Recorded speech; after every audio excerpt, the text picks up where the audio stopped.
one of the things people do with anxiety is they try to transmute it into fear. Because if they can transmute anxiety into fear, then they can do something, as opposed to just have that miasma of ambiguity and uncertainty. Man, that is an intense notion. Mm-hmm.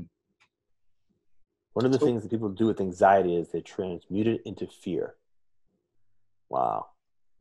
And you see, and that kind of feeds into the conspiracy generation, because what conspiracies do as psychological adaptive mechanisms is they translate existential anxiety into actionable fear, because now there's the threat, whatever it is, the cabal, which however overwhelming, is at least concrete enough that in principle agency is possible.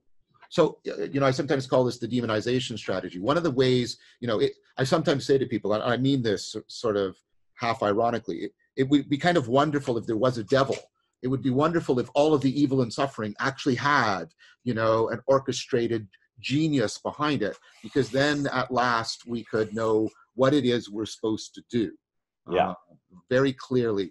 We've turned it from an ill-defined problem into a well-defined problem. It's a hard problem, but you know what it's not anymore? It's not an ill-defined problem anymore. Right. So how do you know you're not in a cabal? Yeah. How do we go about as individuals navigating these choppy waters? Well, I'm wondering if that's one of the things.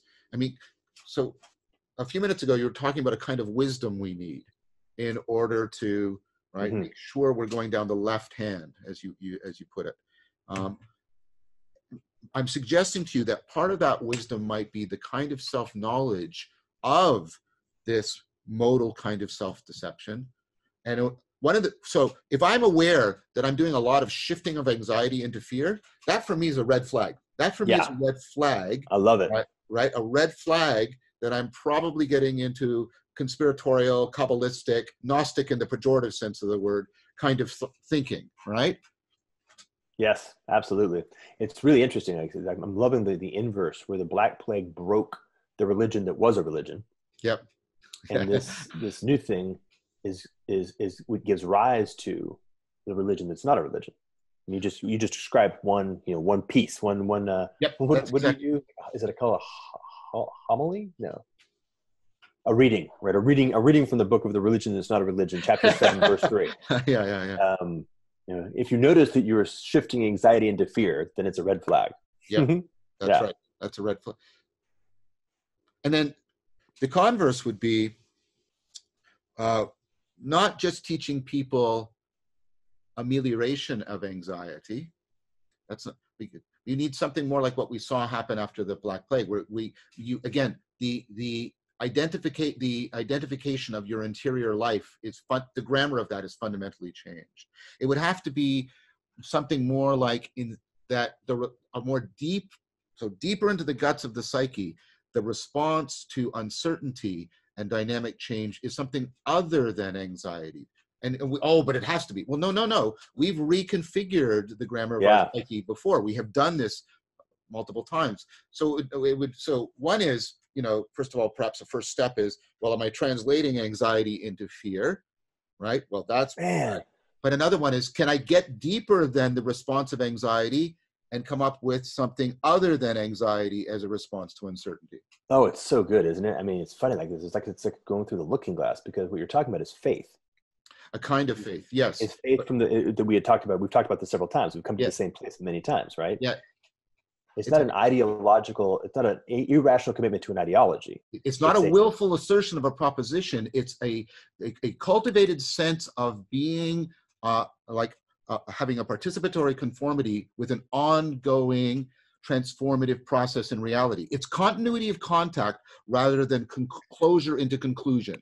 Right. Boy, that's a bunch of good words, man. So there's a timestamp, whatever this is right now. That was it. Somebody write that down in the comments. The visual image I have is of like a buoy in the ocean that has it's weighted such that even as the water is choppy, I was having something similar. I was having a sailing imagery. The person who can sort of can ride the edge of the storm effectively, right? Yeah. You don't want to get swamped, right? That's the key. Right. Yeah. And so, having a series of capacities and abilities, including the ability to just sort of like surrender to what's happening, so that you're not breaking as the system pushes on you, but you're actually able to just keep that always stay in continuity of contact. Yeah. Always stay there, because you know that if you're out of there, you're in trouble, and if you're in there, you can at least recover. Yeah. Right. Depending if the winds died down a little bit, you're back into sailing. Yep. Yeah. That's the key. Yeah. That's cool. That's really cool.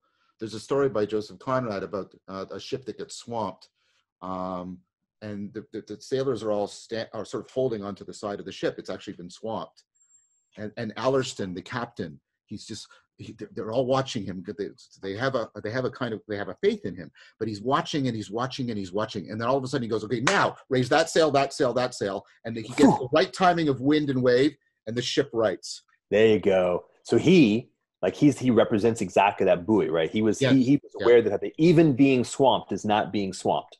Yes. Yes. Yeah. It seemed like all was lost, but as long as the captain has got their eye on the wind, you know that you have a chance. And they knew, as long as he had his eye on the winds, that they had a chance, and so they stayed together and popped. And that's it, man. That's a great story. Yeah. Yeah. So it's funny because what he didn't do is he didn't lose faith, right? He didn't fall into learned helplessness or neurosis. He wasn't just doing willful assertion. He's not a Rambo hero, right? Yep. That's the point. He's not a Rambo hero, and he doesn't just he doesn't just sort of muscle or force his way through. It's like the Wu Wei of Taoism, right? He looks for the grain, and he has the sensitivity to find the grain and align himself with it so that he gets that timing, and it's just like that. Yeah.